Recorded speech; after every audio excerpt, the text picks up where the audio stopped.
ఆసరా. ఈ కథని రచించిన వారు ఏ రాజరాజేశ్వరి గారు. ఈ కథ ఆంధ్రభూమి సచిత్ర మాసపత్రికలో అక్టోబర్ 2009లో ప్రచురితమైంది. అమ్మాయి అరుణ, గుడికని వెళ్ళిన మీ మామగారు ఇంకా రాలేదు. నాకివాళ కొంచెం అలసటగా ఉంది, త్వరగా నిద్రొస్తోంది. ఆయన వస్తే 2 పుల్కాలు చేసి పెడతావా? నేను వెళ్ళి పడుకుంటాను. వేడుకోలుగా అడుగుతున్న అత్తగారి మాటలకు టీవీ ధ్యాసలో ఉన్న ఆమె అందుకు బదులుగా చిరునవ్వు నవ్వింది. ఆ నవ్వు ఇచ్చిన భరోసాతో సుమతి వెళ్ళి నిద్రపోయింది. ఆనందరావు ఇంటికి చేరుకునేసరికి 9:30 దాటింది. తన స్నేహితుడితో కలిసి బాబా గుడికి వెళ్ళాడు. భజన్లు, హారతి అయి బయలుదేరుతుంటే ఎవరో తెలుసున్న వాళ్ళు కనిపించి పలకరించడంతో, వారితో కబుర్లలో పడ్డంతో టైమే తెలియలేదు.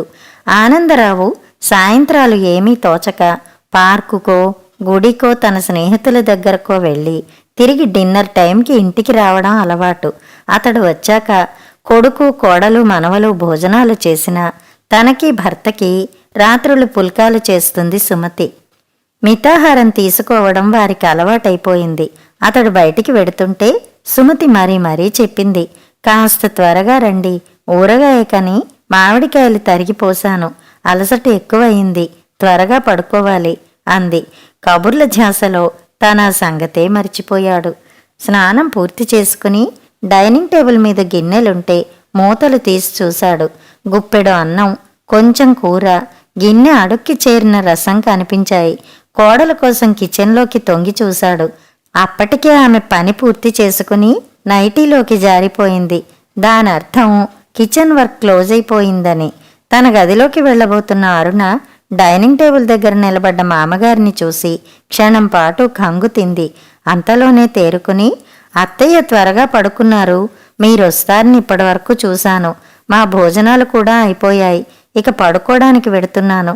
కొంచెం పెరుగన్నం తిని ఫ్రిడ్జ్లో పళ్ళున్నాయి, వాటితో ఇవాల్టికి అడ్జస్ట్ చేసుకోండి అని ఆయన జవాబు కోసం కూడా చూడక తన గదిలోకి వెళ్ళిపోయింది. కోడలి ప్రవర్తనకి ఆనందరావు నివ్వెరపోయాడు.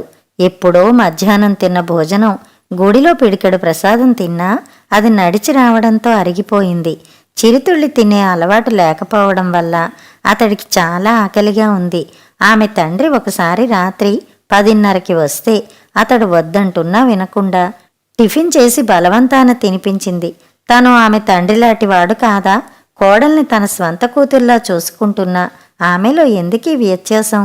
తన తిండి గురించి పట్టించుకోక త్వరగా నిద్రపోయిన భార్య మీద, తాన్ని లెక్క చేయని కోడల మీద, ఆమెను మందలించని కొడుకు మీద ఏకకాలంలో కోపం వచ్చి అతడు ఆకలి చచ్చిపోయింది.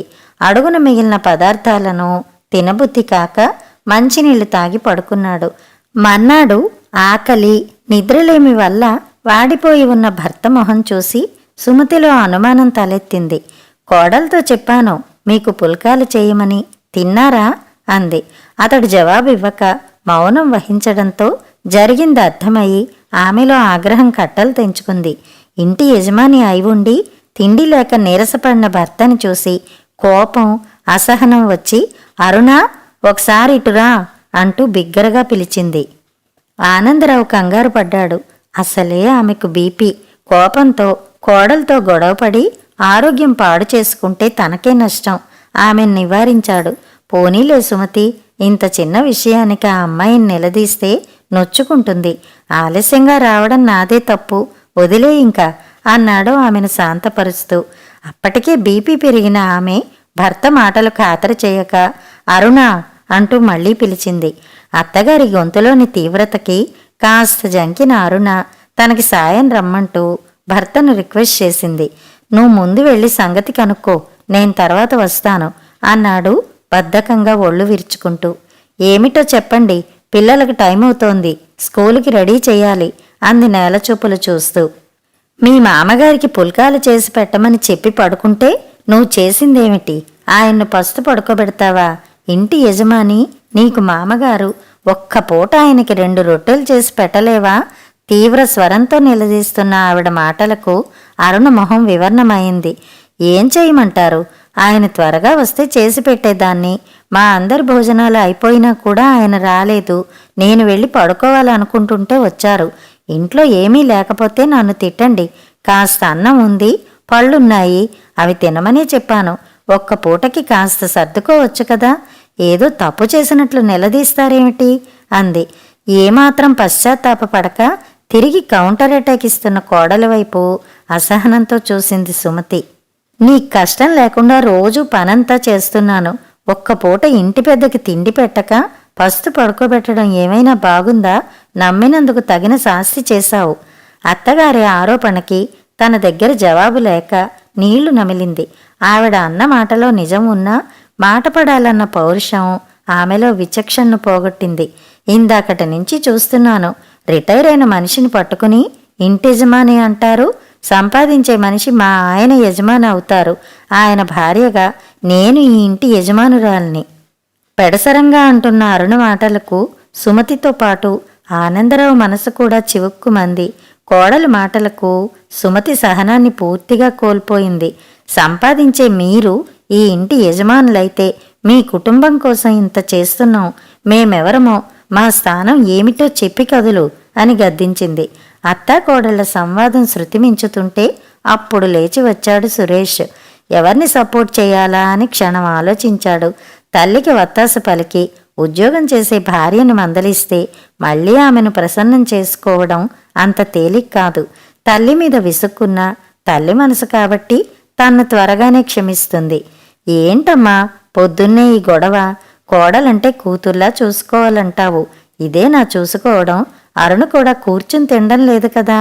ఆఫీసులో గొడ్డు చాకిరీ చేసి అలసిపోయి వస్తోంది. దాని బాధలేవో దానికి ఉంటాయి. ఏదో ఒక్కరోజు నాన్నకు రోటీలు చేసి పెట్టలేదని ఇంత రాద్దంతమా? ఆయన అసలు ఏదో ఒకటి తిని సర్దుకోవచ్చు కదా. అదే కావాలంటే ఎలా? ఆయనకన్నా నా కొడుకే నయం. దేనికి పేచీలు పెట్టడు. అయినా ఆఫీసులో అంత పని చేసి వచ్చినా అరుణ ఏ లోటు లేకుండా చూసుకుంటోంది. ఇంట్లో ఖాళీగా ఉంటావు. నాన్నకేం కావాలో కాస్త చూసుకోవచ్చుగా. కొడుకు మాటలకి ఆ దంపతుల మొహాలు మాడిపోయాయి. ప్రతి చిన్న విషయానికి మాతో ఇలా గొడవలు పడితే కష్టం. మీరు మంచిగా ఉంటే ఈ వయసులో మా ఆసరా మీకు దొరికి రోజులు ప్రశాంతంగా వెళతాయి. లేదంటే మీ ఇష్టం. కోడలి ప్రవర్తన కన్నా కొడుకు మాటలు కొరడాతో చెల్లున కొట్టినట్టయి ఆనందరావు వరండాలోకి చేరితే సుమతి కిచెన్లోకి వెళ్ళిపోయింది. తలచుకున్న కొద్దీ కొడుకు మాటలు జీర్ణించుకోలేకపోతున్నాడు. వాళ్ళు తమకి ఆసరా ఇస్తున్నారా? అప్రయత్నంగా అతడి పెదవుల మీద చిరునవ్వు తొంగి చూసింది. ఆనందరావు గవర్నమెంట్ ఆఫీసులో ఆఫీసర్గా పనిచేసి రిటైర్ అయ్యాడు. పెన్షన్ 12,000 కాక తన రిటైర్మెంట్ బెనిఫిట్స్ అన్నీ ఫిక్స్డ్లో వేయడం వల్ల దాని మీద వడ్డీ నెలకు 10,000 వరకు వస్తుంది. రిటైర్ అయ్యి 6 ఏళ్లు దాటినా ఆర్థిక బాధలు లేక జీవితం చాలా కంఫర్ట్గా ఉంది. కొడుకు కోడలు ఇద్దరూ ఉద్యోగస్తులైనా వారికి డబ్బుకి ఎప్పుడూ కటకటే. హౌసింగ్ లోన్ తీసుకుని మంచి లొకాలిటీలో అపార్ట్మెంట్ కొనడం వల్ల వారి జీతాల్లో సింహభాగం లోన్ కటింగ్కి పోతుంది. మిగిలిన జీతం జీవిత బీమా పాలసీలు, పిల్లల చదువులు, కాస్మెటిక్స్, విలాసాలు, వినోదాలకు ఖర్చయిపోతుంది. వారు చెప్పకపోయినా పరిస్థితి గ్రహించుకున్న ఆనందరావు కుటుంబ బాధ్యతను తన చేతుల్లోకి తీసుకున్నాడు.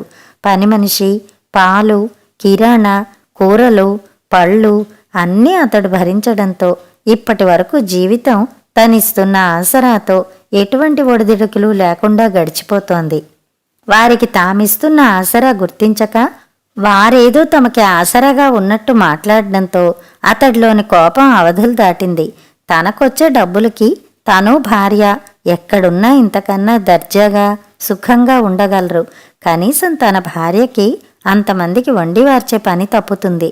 దీర్ఘాలోచనలో ఉన్న అతడి దగ్గరికి సుమతి వచ్చి కూర్చుంది. ఆ సరికే ఎక్కడి వాళ్ళు అక్కడికి వెళ్ళిపోవడంతో ఇల్లంతా నిశ్శబ్దంగా ఉంది. పాపిష్టిదాన్ని కోపం ఆపుకోలేక ఏదో వాగి మిమ్మల్ని కూడా మాటలు పడేలా చేశాను, నన్ను క్షమించండి అంది చెమరిస్తున్న కళ్ళను ఒత్తుకుంటూ. అతడు ఆమె తల నిమురుతూ, నీ తప్పే ముందు పిచ్చిదాన్నా. ఈ సంఘటనతో కొడుకు ప్రేమ, కోడలి మనసు రెండూ తెలుసుకోగలిగాము. మన బట్టలు సర్దు, కొన్నాళ్లు ఎటైనా తిరిగి మన జీవితాలు సుఖంగా మనశ్శాంతిగా గడిచే మార్గం ఆలోచిద్దాం. 4 రోజులు ఆగండి, ఊరగాయ కలిపాక వెడదాం. అయినా ఇంత సడన్గా వెళ్ళిపోతామంటే అంతా ఇబ్బంది పడతారు అంది. సుమతి వైపు చిరాకు పడుతూ చూశాడు. మరేం పర్వాలేదు, కోడలు తెలివైంది. మన అండ లేకపోయినా సమర్థించుకురాగలదు. అడ్డు చెప్పక రేపే మన ప్రయాణం అన్నాడు. ఇక ఏం చెప్పినా అతడింక వినడనుకుని లేచి తమకు కావలసిన బట్టలు వస్తువులు సర్దింది. తల్లిదండ్రుల ఆకస్మిక ప్రయాణం గురించి విన్న అరుణ, సురేష్లు మొహామొహాలు చూసుకున్నారు. ఇంత సడన్గా ఊరికెళ్తామంటే ఎలా? పిల్లలకి ఇబ్బంది, వాళ్ళ సెలవుల్లో వెళ్దురుగాని అన్నాడు సురేష్. తాము వెళ్ళిపోతే తన పిల్లలకు ఇబ్బంది అంటున్నాడే గాని తనని మిస్ అవుతామన్న ఫీలింగ్ లేని కొడుకు వైపు భావరహితంగా చూశాడు. మేము వెళ్లాలన్న నిర్ణయం జరిగిపోయింది అన్నాడు ముక్తసరిగా. అత్తగారు ఊరు వెడుతుందంటే అరుణ గుండెల్లో రాయి పడింది. ఏ మాటకు ఆ మాటే చెప్పుకోవాలి. అంత పని ఆవిడే చూసుకోవడంలో అరుణకి ఏ కష్టం ఉండదు. త్వరగా వచ్చేయండి, ఊరగాయ కూడా కలపకుండా వెళ్ళిపోతున్నారు అని గొణుగుతూనే ఉంది. 10 రోజుల పాటు పుణ్యక్షేత్రాలు తిరిగాక ఇక ఇంటికి వెళ్ళిపోదామండి. అబ్బాయి ఇప్పటికే త్వరగా రమ్మని 4 సార్లు ఫోన్ చేశాడు. కోడలు కూడా త్వరగా రమ్మని చెబుతోంది అంది సుమతి. ప్రయాణంలో ఉన్నాము కాబట్టి వాళ్ళకి మన క్షేమం ఉనికి తెలియచేశాం. ఇప్పుడు మా ఫ్రెండ్ గిరి ఉండే చోటికి వెడుతున్నాం. నా సెల్ సిమ్ కార్డ్ నెంబర్ మార్చేస్తాను. ఇక ముందు వాళ్ళు మనకి ఫోన్ చేసే అవకాశం ఉండదులే. ఎప్పుడైనా మనమే ఫోన్ చేద్దాం. ఇలా కొన్నాళ్ళు దూరం ఉన్నామంటే ఎవరి ఆసరా ఎవరికి అవసరమో ముందు ముందు తెలుస్తుంది వాళ్ళకి అన్నాడు. ఆనందరావు స్నేహితుడు గిరి విజయవాడ జాతీయ రహదారి నుండి 3 కిలోమీటర్ల లోపలికి వృద్ధాశ్రమం స్థాపించాడు.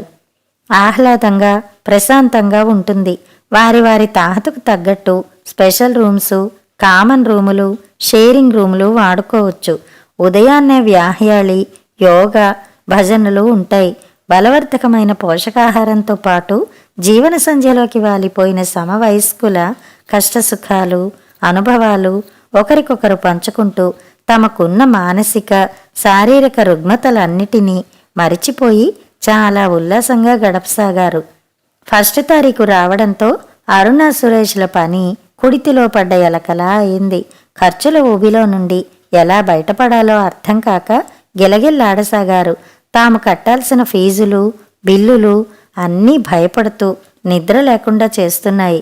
తమకి సెల్ ఫోన్లు ఉన్నా కాలర్ ఐడి లేని ల్యాండ్ ఫోన్కి సుమతి ఫోన్ చేసి తమ యోగక్షేమాలు కనుక్కుని పెట్టేస్తోంది.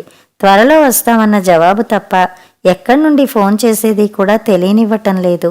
తల్లి తండ్రి తామన్న మాటలకు అలిగి ఇల్లు వదిలి వెళ్ళిపోయారన్న విషయం అప్పటికి గ్రహింపుకొచ్చింది.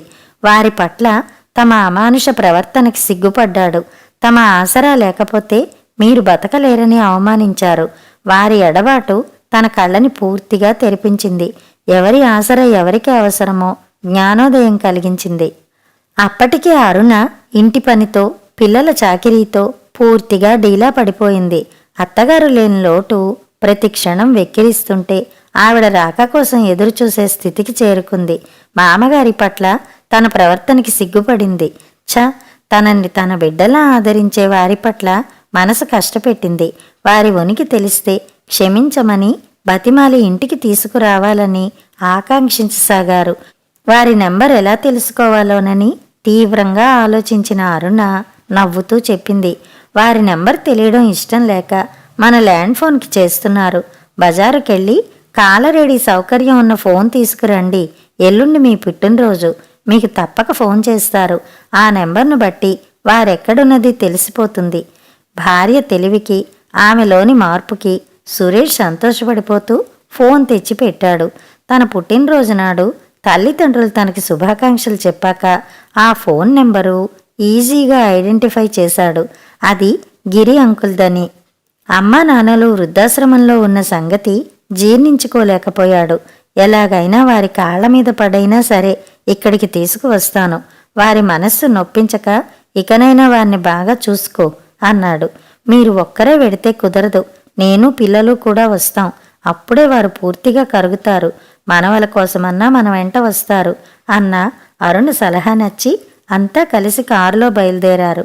తమ వయసు వారితో పిచ్చాపాటి మాట్లాడుతున్న సమయంలో ఎదురుగా కొడుకు, కోడలు, మనవలు వచ్చి నిలబడేసరికి ఆశ్చర్యపోయారు ఆనందరావు దంపతులు.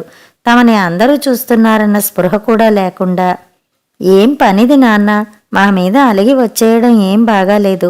మా వల్ల తప్పులుంటే చెంపలు వాయించి బుద్ధి చెప్పే హక్కు మీకుంది. అంతేకాని ఇలా మా నుండి దూరంగా పారిపోతే భరించలేం. దయచేసి మా తప్పులు క్షమించి మాతో వచ్చేయండి అన్నాడు ప్రాధేయపడుతూ. అరుణ అత్తగారిని చుట్టుకుపోయింది. సారీ అత్తయ్య, మిమ్మల్ని బాధపెట్టి చాలా తప్పు చేశాను. ఇంకెప్పుడు మిమ్మల్ని కష్టపెట్టను. నా మూర్ఖత్వాన్ని క్షమించి మనింటికి వెళదాం పదండి అంది ఏడుపు గొంతుతో. ఈరోజు నా పుట్టినరోజు. మీరు నా మాట కాదనక నన్ను సంతోషపెడతారనే ఆశిస్తున్నాను అన్నాడు సురేషు తండ్రిని లేవనెత్తుతూ. పౌరుషం, పట్టుదల కలిగి వారికి దూరం అయ్యారు గాని వారిని చూడగానే నిప్పు తగిలిన వెన్నలా వారి మనసులు కరిగిపోయాయి. సరైన ఆలన పాలన లేక చిక్కిపోయిన మనవల మీద ప్రేమ పొంగుకొచ్చింది. కొన్నాళ్లు మార్పు కోసమని ఇక్కడికి వచ్చాం.